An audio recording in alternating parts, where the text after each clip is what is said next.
বন্ধুরা, আজকের গল্প টুনির কাঁঠাল বাড়ি। তোমরা এই ঘন বনটি দেখতে পাচ্ছ, এটা হিমছড়ি নদীর পাশেই অবস্থিত। এই বনে অনেক পাখিরা বাস করে। এই বনে বাসা বুনেছিল এক টুনি পাখি। সে তার ছানা টুনটুনকে নিয়ে থাকতো। মা, ও মা, আমি একটু খেলতে চাই না। আর একটু পরেই তো সন্ধ্যা হয়ে যাবে। যাই না মা, একটু পরেই ফিরে আসবো। আমি কুকুর সাথে খেলেই চলে আসবো মা। কুকুর সাথে খেলতে যাচ্ছিস যা, তবে কোনো ঝগড়া যেন না লাগে, বুঝলি? জানিস তো, একবার বিনা কারণে তোর কাকুলি মাসি আমাদের সাথে কত ঝগড়া করলো। তাই বলছি একটু সাবধানে থাকবি, কেমন? এরপর টুনটুন খুশি মনে বাইরে খেলতে যায়, আর টুনি তাড়াতাড়ি করে তার বাসার সমস্ত কাজ করতে থাকে। আর একটু পরেই টুনটুন কাঁদতে কাঁদতে বাসায় ফিরে আসে। হ্যাঁ রে মা, কি হলো তোর? তুই এমন কাঁদছিস কেন? আর তুই তো বললি তুই কুকুর সাথে খেলতে যাচ্ছিস। তাহলে কুকু কি তোকে মেরেছে? বল মা আমাকে। জানো মা, কুকু বলেছে ও আমার সাথে আর কোনোদিন খেলবে না, কারণ আমি নাকি অপয়া, অলক্ষী। আমার সাথে খেললে নাকি ওর কোনো বিপদ হতে পারে। এসব কথা নাকি ওকে ওর মা বলেছে। আরো কি বলেছে জানো মা?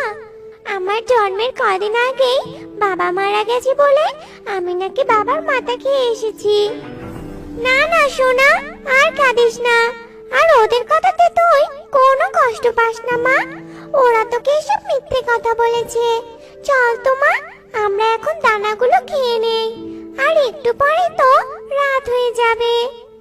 এসব বলে টুনি তার ছানাকে নিয়ে অনেক আনন্দেই দানা খায়। আর রাত হলেই তারা ঘুমিয়ে পড়ে। এভাবেই টুনি তার ছানাকে নিয়ে দিন কাটাতো। না, আর হাত পা গুটিয়ে বসে থাকলে চলবে না। সামনেই তো বর্ষাকাল আসছে, আর আমার বাসাও তো অনেক পুরনো হয়ে গেছে। বৃষ্টিতে যদি আমার বাসা ভেঙে যায়, তাহলে আমি ছানাকে নিয়ে কোথায় যাব? তাই আমাকে যে করেই হোক একটা বাসা বানাতেই হবে। এসব কথা ভেবে টুনি তাড়াতাড়ি করে কিছু কাঠ আনতে যায়। অন্যদিকে কাকুলি কাকের সাথে মিষ্টিটির ছিল অনেক ভাব। তারা সব সময় চিন্তা করত কার ক্ষতি করা যায়। টুনির সাথে কাকুলি কাকের ঝগড়া হওয়ার পর থেকে মিষ্টিটিও আর টুনিকে সহ্য করতে পারতো না। কাকুলি, জানিস একটু আগে আমি টুনিকে বনের পশ্চিম দিকে যেতে দেখলাম রে। মনে হয় বাসা বানাবে বলে কাঠ আনতে যাচ্ছে ও। আমি কি ভাবছি জানিস, ও যখন কষ্ট করে ওর বাসাটা বানাবে, তখন আমি আর তুই গিয়ে ওর বাসাটা ভেঙে দিয়ে আসবো, বুঝলি? বুদ্ধিটা কেমন দিলাম বলতো? বুদ্ধিটা অনেক ভালো দিয়েছিস তো। আমার অনেক ভালো লেগেছে তোর বুদ্ধিটা। ও কিনা সেদিন আমার সাথে ঝগড়া করলো। ও জানে আমি কে। এবার শুধু আমাদের অপেক্ষার পালা। কাকুলি কাক আর মিষ্টিটিয়ে যখন এসব ভাবছিল, তখন তাদের পাশ দিয়ে উড়ে যাচ্ছিল সুখী পায়রা। তাদের দুজনকে দেখে সুখী পায়রা বুঝতে পেরেছিল যে তারা দুজনে কারো ক্ষতি করার ফন্দি আঁটছে। কিন্তু সে তাদের কিছু না বলেই তার বাসায় ফিরে যায়। যাক, আমার তো কাঠ আনা হলো। এখন শুধু কষ্ট করে বাসাটা বানাতে হবে। মেয়েটা তো খেলতে গেছে, এই সুযোগে বাসাটা আমাকে বানিয়ে ফেলতে হবে। এ কথা বলে টুনি তাড়াতাড়ি করে কিছুক্ষণের মাঝে একটা সুন্দর বাসা বানিয়ে ফেলে। আর ছোট্ট মেয়েকে নিয়ে সেই ঘরেই থাকতে শুরু করে। এরপর কদিন পরেই কাকুলি কাকার মিষ্টিটি একদিন রাতে এসে তার বাসাটা ভেঙে যায়। আর সকাল হতেই বাসার এমন অবস্থা দেখে টুনি অনেক কাঁদতে থাকে। কেঁদো না মা, আর কেঁদো না। কদিন হলো বাসাটা বানালে, আর কে আমাদের বাসাটা এভাবে ভেঙে দিল বলো তো? আমি বলছি মা, ভগবান তাদের কখনো ভালো করবে না। বাসাটা তো এখন হারিয়ে ফেললাম রে মা। এখন আমরা কোথায় যাব বলতো? আর কি খাবো? আমি তো কিছুই ভেবে পাচ্ছি না। এ কি, এটা তো দেখছি কাকলের পালক। তাহলে কি ও আমার বাসা ভেঙেছে? কিন্তু ও তো একা বাসা ভাঙতে পারবে না। তাহলে কি ওর বান্ধবী মিষ্টিটিকে সাথে নিয়ে এসেছিল? তবে যাই করুক না কেন, ওদের শাস্তি ওরা ঠিক একদিন পাবে। এসব ভেবে টুনি তার ছানাকে নিয়ে অসহায় হয়ে আশেপাশে ঘুরতে থাকে আর দেখে কারো কোনো পুরনো বাসা আছে কিনা। এমন সময় তারা উল্লু পেঁচাকে আহত অবস্থায় পড়ে থাকতে দেখে তার কাছে যায়। এরপর টুনি কিছু জড়িবটি এনে উল্লু পেঁচার ক্ষততে লাগিয়ে দেয়।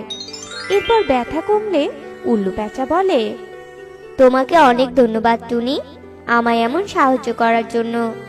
আসলে ঈগল আমাকে আক্রমণ করেছিল খাবে বলে, কিন্তু আমার শরীর অনেক ভারী হয় আমাকে নিয়ে যেতে পারেনি, তাই ঠোকর দিয়ে দিয়ে আমার এই অবস্থা করেছে। কিন্তু টুনি, তোমার মনটা এমন খারাপ কেন বলো তো? এরপর টুনি উল্লু পেঁচাকে তার বাড়ি ভেঙে যাওয়ার ব্যাপারে সব কথা বলে।